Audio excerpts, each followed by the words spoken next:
Bismillah, Alhamdulillah, As-salatu was-salamu ala Rasulillah, Assalamu alaikum wa rahmatullahi wa barakatuhu. The topic of today's discussion is Al-Maqtoo wal-Mawsool, separate and joined. And in this topic, we will also discuss how to recite Yasin, Insha'Allah. The topics of Maqtoo and Mawsool and Tatanith that will be discussed in our next class, inshallah, come under Rasm Mushaf. Rasm means writing, and Mushaf means a copy of the Quran. The Quran was preserved in two ways at the time of Prophet Sallallahu Alaihi Wasallam. Number one, memorization in the hearts with the correct order of the ayat and surahs. And number two, it was written down by scribes, a group of Sahaba during the lifetime of the Prophet Sallallahu Alaihi Wasallam on skin, leather, stones, palm leaves, and other materials.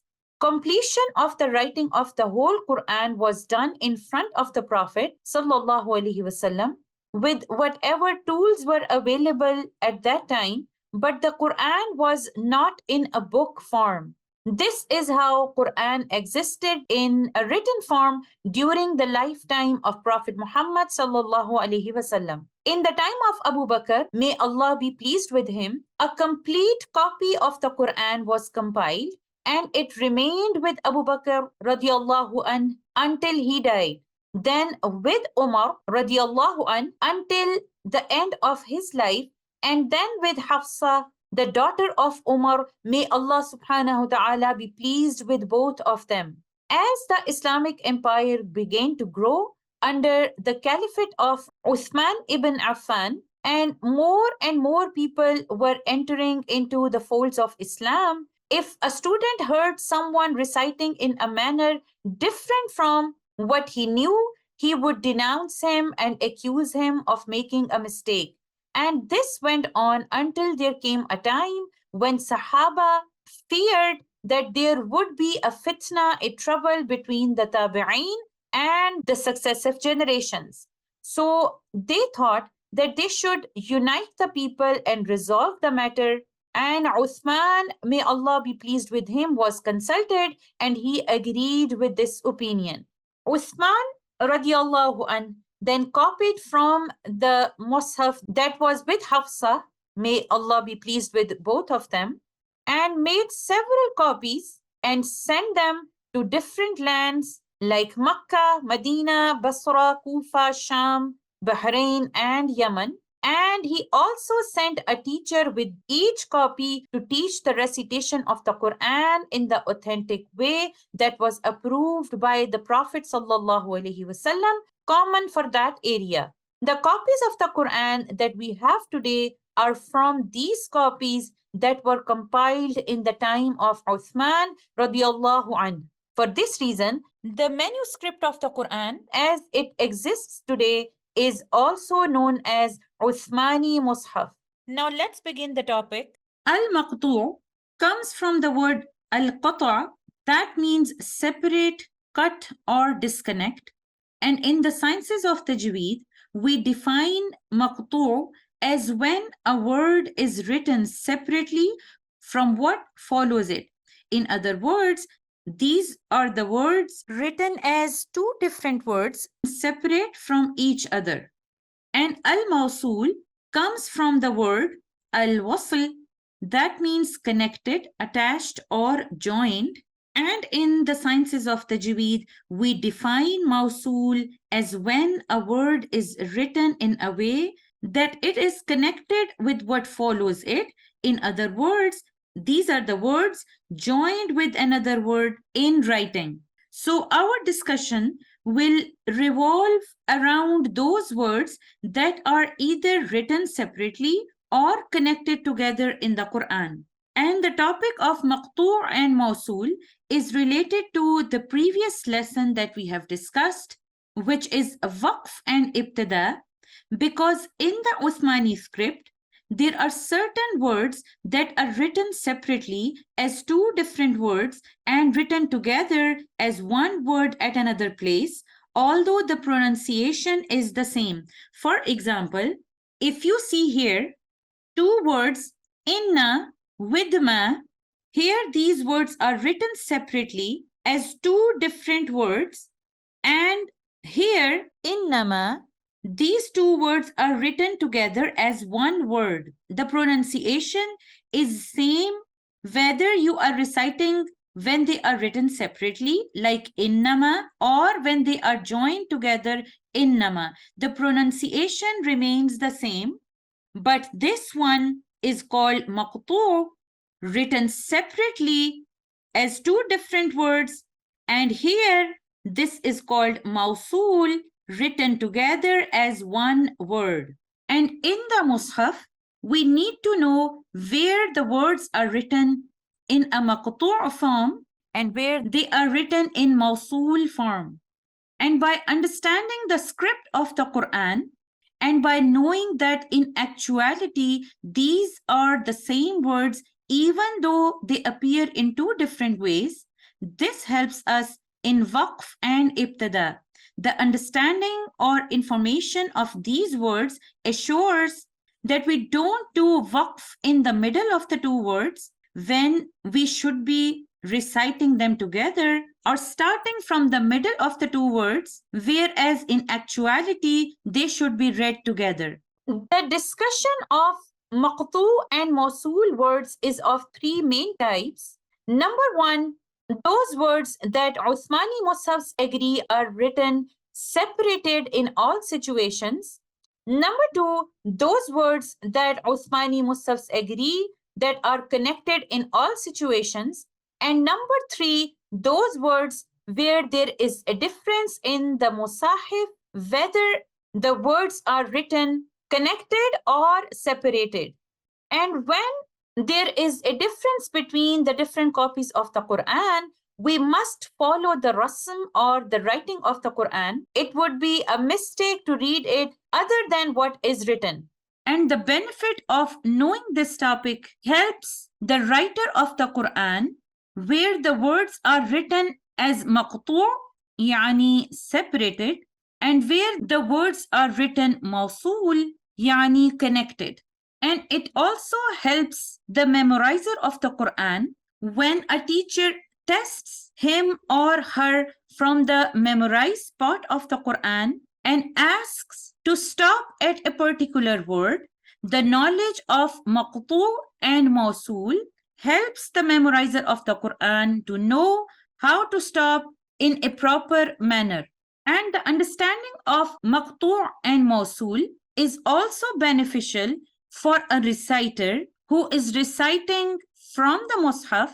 It helps the reciter how to stop on the Maqtoo' or separate words and how to stop on those words which are written joined or connected in a correct manner, such as when innama is written as mawsool or connected, we cannot stop at the first word inna because the words are written together as one word. We must stop with innama. And if the words are written as maqtu', yani separated, like here, inna and ma, and the qari has to stop due to some reason, he or she can stop at the first word inna, but they must resume their recitation from a suitable place where the meaning is not confused and both words are read together, because the correct way is to recite both of these words together even if they are written separate in a maqtu' form. Now, inshallah, we will see and learn the words that are written joined and separated in the glorious Quran by keeping in mind three main categories, which are words that are written separate in all situations. Second one, words that are connected in all situations. And the third one is the words that have a difference of opinion between the different copies of the Quran. And also keep in mind that when the words are written in a separate form, we can stop on the first word But go back to start from a suitable place where both of these words are read together. And when the words are written in a connected form, we cannot separate them in order to stop. And the first set of words is an with la. There are 10 ayat where these two words are written in Maqtoo form as two separate words like this, an, la. And these ayat are mentioned in the slide right here. At all other places in the Quran, the word is written like this, Allah, without the noon. When reading these two words together, when they are in Maqtoo form, and when the words are written in Mawsool form, both of them sound exactly the same, like Allah. The writing is different, but the pronunciation is exactly the same. When it is written as one word like this, Allah, the only option to stop is at the end of this word, and we cannot stop in the middle. But when the words are written in a maqtu or separated form, like this, one can stop at the end of first word an if there is waqful ittarari, but one must go back to start from a suitable place where the meaning is not confused and both of these words are read together. But there is one exception in ayah number 87 of Suratul Anbiya, about which there is a difference between musahif, whether they are written maqtu or mawsool. So in different copies of the Quran, these words can be found in either way, maqtu separated or mawsool joined. These two words in widma appear in the Quran as mawsool or joined most of the times, except at one place in Surah Ra'd, ayah number 40, where they are written as two separate words, where noon is clearly written. Other than this ayah, the word is written like this, imma, but when reciting the two words together, the pronunciation of maqtu or mawsool words is exactly the same, wa imma. These two words, an with ma, always appear in the glorious Quran as mawsool or joined and written like this, amma. And this is one of the examples that can be found in Surah An-Naml, ayah number 59. These two words, an with ma, are written in the glorious Quran as mawsool or joined, like amma, except for one place, which is Surah Al-A'raf, ayah number 166, where these two words can be found as maqtu', written like this, an and ma. But when we are reciting them together, the pronunciation remains the same and we say amma. These two words, haythu, with ma, they always appear in the Quran as maqtu' or separated, like this in Surah Al-Baqarah, wa haythu ma. Two words, min with ma, they appear in the glorious Quran as mawsool or joined, like mimma, except in two different ayat, Surah An-Nisa, ayah number 25, and Surah Rum, ayah number 28, where you can find them written as maqtu' or separated.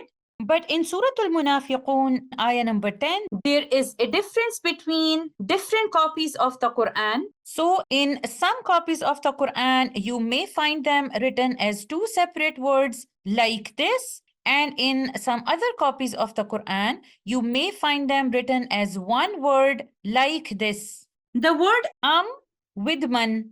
There are only 4 ayat in the Quran where and man are written in a maqtu form as two separate words, and these ayat are written right here. Other than these 4 ayat, these two words are always written as one word like this, amman, in the Quran. These two words, an with lam, they always appear in the glorious Quran as maqtu or separated. For example, Surah Balad, ayah number 7, you can see them written separated an and then lam, and the pronunciation should be al-lam. The two words lata with hina, There is one place in the Quran where these two words meet, and the stronger opinion is ta is written separate from the word hina. There is a difference of opinion if ta is written with hina, like it is written here, wala tahina, or separated, where ta is not attached with word hina, and it's like this, wala tahina. However, the stronger opinion is It is written separated or in maqtu' form like this, وَلَا حِينَ. You can see in Surah Al-Sad written it like this, وَلَا حِينَ. Ta is not connected with hina. These two words, inna and ma, they appear in the glorious Quran as Mawsool, like innama, except at one place in Surah Al-An'am, ayah number 134, where they appear in separated form, but the recitation remains the same, like this. innama, And there is a difference of opinion in ayah number 95 in Surah Nahl. So you might find them in some copies of the Quran, the two words written together like this as one word in a Mawsool form, and in some other copies of the Quran, you may find them written as two separate words like this. The two words anna with ma, they are written in the glorious Quran as Mawsool, joined, like annama, where meme is connected with noon, except in following two ayat, one in Surah Al-Hajj and one in Surah Al-Luqman, where they are written as maqtu' or separated form, where meme is not connected with noon, the words are written in a maqtu form. But in Surah Al-Anfal, ayah number 41, there is a difference in different copies of the Quran. So in some copies of the Quran, you may find them written as one word like this, where meme is connected with noon. And in some other copies, you may find them written as two separate words, where meme is not connected with noon. These two words, kul with ma, they are written in the Quran in a Mawsool form, which means written together, except one place in Surah Ibrahim, ayah number 34, where they can be found written as maqtu' or separated form, like this, where I am pointing right now. But there are four ayat in the Quran, one in Surah An-Nisa, another one in Surah Al-A'raf, in Surah Al-Mu'minun, and in Surah Mulk, where there is a difference in the different copies of the Quran. So they can be found written in different copies of the Quran, either connected or separated. The two words bi'sa with ma, these two words are written in the glorious Quran as maqtu' or separated, where seen is not connected with ma, except the following two places in Surah Al-Baqarah and Surah Al-A'raf, where they are found in Mawsool form, written together like this, bi'sama. And there is one place where there is a difference in different copies of the Quran in ayah number 93 of Surah Al-Baqarah. So you may find the word written in different copies of the Quran either way, Mawsool or Maqtoo, connected or separated. There are 11 ayat in the Quran where fi and ma are written separated from each other.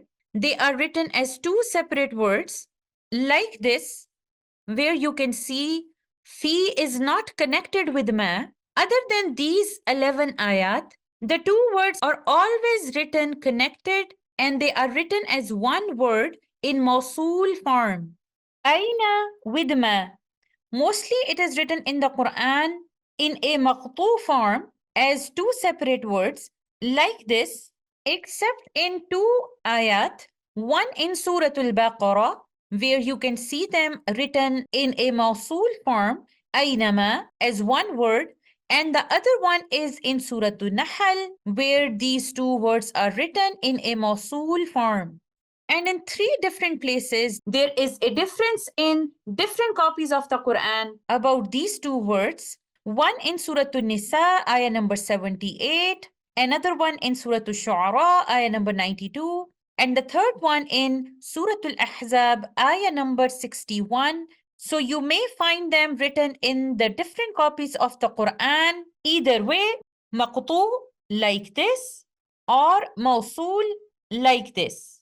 These two words, in with lam, they are mostly written in the Quran as two separate words in a Maqtoo form, like this, except in Surah Al-Hud, ayah number 14, where the words are written connected, in lam. The next set of words is anwidlan. These two words are written in the glorious Quran as two separate words in a maqtu form, like this, except in following two ayat, one in Surah Al-Kahf and one in Surah Al-Qiyamah, where the words are written together in a mawsool form, like this, allan. The two words kai and la. These two words are usually written in the Quran as two separate words, like this, except in the following four ayat, where they are found written together in Mawsool form. The two words an with man. These two words always appear in the glorious Quran as two separate words, like this, written here, an, and then after man. And in Surah An-Najm as well, they are written in Maqtoo form. And upon reading them together, we read them like this, amman. The word yawma, with whom. In the glorious Quran, it appears as Mawsool or together as one word, yawmahum, like this, except the two places in Surah Al-Ghafir and Surah Dhariyat, where these two words are written separated or in maqtur form. The letter lam is written separated from the noun and connected with ma.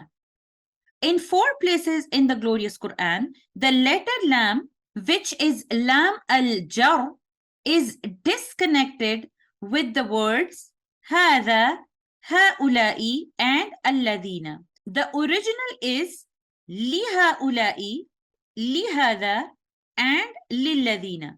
But in these places, the letter lam is not connected with the word that is coming after it, where in actuality, the lam al-jar should be connected to the next word. But the reason scholars give for this is this expression is so common in Arabic language, like saying mali hada or mali haula'i or mali ladina, that it is okay to write lam al-jar with ma as one word. So that's why in these four ayat in the glorious Quran, you can find lam al-jar connected with the ma instead of the next word.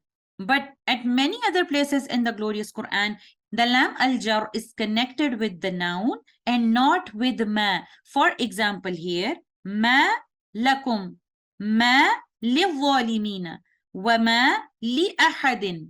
So here lam is not connected with ma. Here we have three particles. Al, that makes a noun definite. Ya, that is for calling, or ha, which is for notification. So we cannot separate them from what follows it. For example, if the word is al-kafiruna, they are written in the Quran as one word, and we cannot separate them in our recitation. We cannot stop at al, or we cannot start our recitation from kafirun. We will read them together, al-kafirun. Or in case of ha of notification, we cannot stop at ha, or we cannot start our recitation from ulai. We will recite them together, haula'i. Exactly like this, we cannot stop our recitation here with ha or start our recitation from antum. We will read them together, ha antum. And in case of ya of calling, these words are written in a mawsool form. We cannot stop at ya and start from ayyuha. we will recite them together as Ya ayyuha. In the next example, we cannot stop with ya or start our recitation from Ibrahim. We will recite them together Ya Ibrahim. In the next example, we cannot stop with ya and then start our recitation from ibadi. The words are written in a Mawsool form. We cannot separate them in our recitation. We will recite them together as Ya ibadi. So all these particles should be connected with the next word upon reciting and writing. These two words, kaluhum and wazanuhum. These two sets of words, they are written in the glorious Quran in Surah Al-Mutaffifin. Here the pronoun, the dhamir, hum, is connected with the words wazanu and kalu.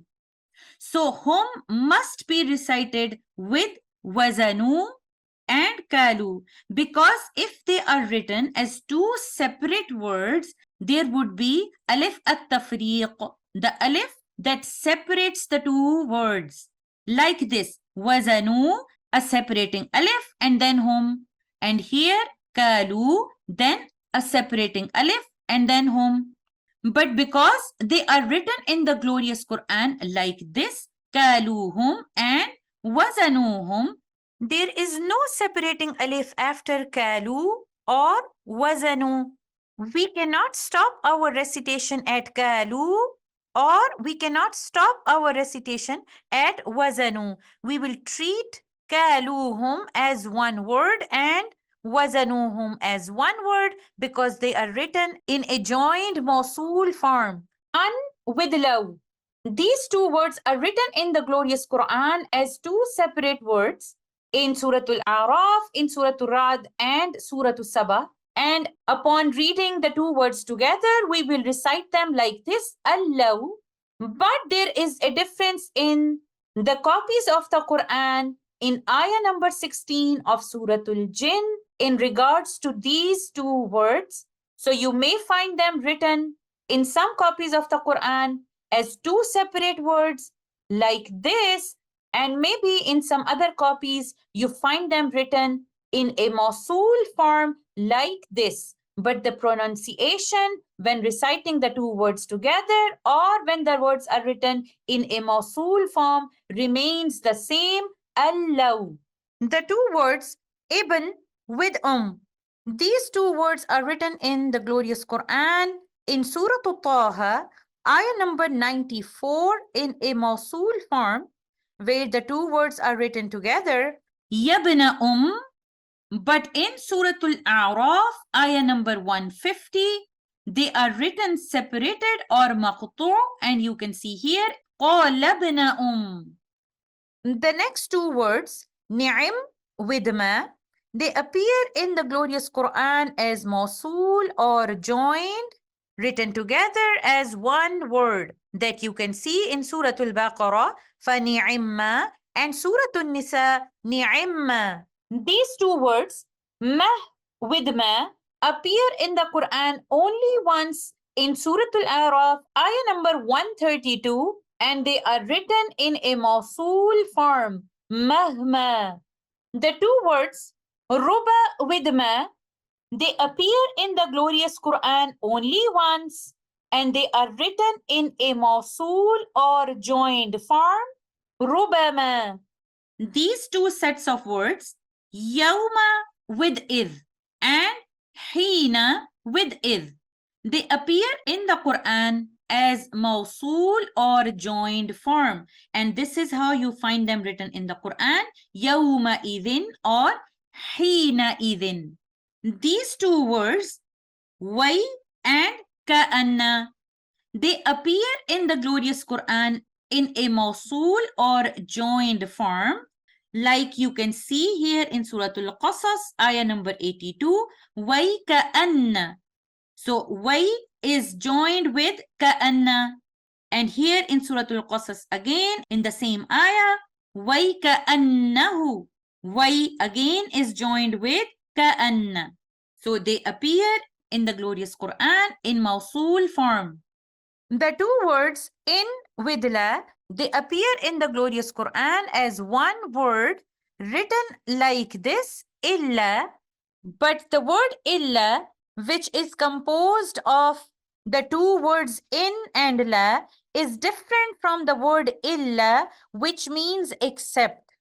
The meaning of in with la when joined together and pronounced as illa is different, and it is if you don't or if they don't. It depends on the context in the Quran. For example, in this ayah of Surah Tawbah, the word illa is actually the Mawsool form of in with la. The meaning here is not except, the meaning here is if you don't. So we have to keep this context in our mind. In Hafs, we follow the writing of the Quran, but there is a special rule in Surah As-Saffat, ayah number 130, for the word Yasin, where in writing, the word is written in a Maqtoo form as two separate words, but in the recitation of Hafs, we recite the two words together like this, Yasin. It is impermissible to stop the recitation at il or start our recitation from Yasin. We read the two words together like il Yasin. And the scholars have mentioned a couple of reasons for this. One of them is Ilyasin is another name of Prophet Ilyas. So we read it together like Ilyasin. Some other scholars say that different versions of Hebrew names were common among Arabs. For example, Mikal is also called as Mikail or Mikain. So it is the same way the name of Prophet Ilyas is written here as Ilyasin. And Quran itself uses the word Mount Sinai as Sinin. So the people of Arabia were used to add letter Ya and letter Noon with non-Arab names quite often. And a tribe of Bani Asad, they used to say Ismail instead of Ismail, the name Mikal as Mekail or Mekain. So these are all the reasons that scholars give us about this particular word in the Quran. And this is all fine. And in the recitation of Hafs, we cannot stop our recitation at the word il or start our recitation from Yasin, even though they are written as two separate words, but Hafs reads the two words together as Il Yasin. But in some other riwayat, where the word is written as Al Yasin, they have a different rule. But in Hafs, we will read the words together like Il Yasin. So, based on this information that we have discussed in the topic of Maqtoo and Mawsool, this is how we can summarize this topic. If the two words are written together, they are connected, written in a Mawsool form, we can only stop at the end and we cannot stop in the middle. But if the words are written in a Maqtoo form as two separate words, it is not encouraged to stop on the first of the two words because of their strong connection with each other, but it is allowed to stop on the first of the two words in order to teach or test or during a necessity, any sort of waqf ittarari. But we must go back to start our recitation from a suitable place where the meaning is not confused and the two words are read together. This brings us to the end of the topic of Maqtoo and Mawsool. I hope this topic is clear to you. Jazakumullahu khairan. Assalamu alaikum wa rahmatullahi wa barakatuhu.